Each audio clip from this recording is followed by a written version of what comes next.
Exactly. Back in 1996, a space shuttle mission was conducting some experiments, and they were using a long tether that broke off. Yeah. And let's talk about that, because that has a lot to do with this.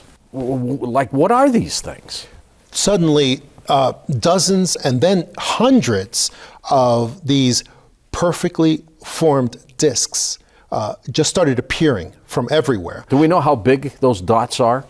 We can only do by comparison that we know the tether itself is 12 miles long.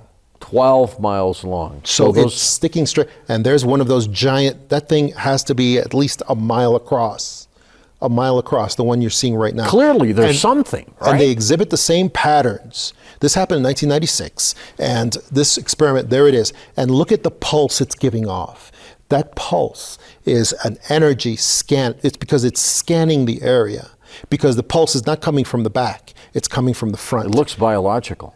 And yes, it does. And I also believe these UFOs are alive themselves. What did they conclude? And what this might have been? Oh, well, at the time, NASA was able to just stammer out, look at their perfectly shaped discs. They all have the donut hole and a little shark bite on the outside.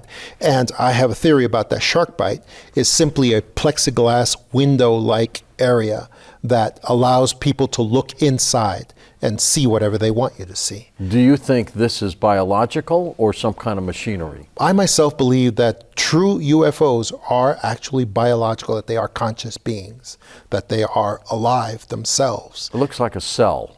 Yes. Doesn't it? A large cell. Yeah. And this thing, at the time, all they could stammer out was ice particles and debris.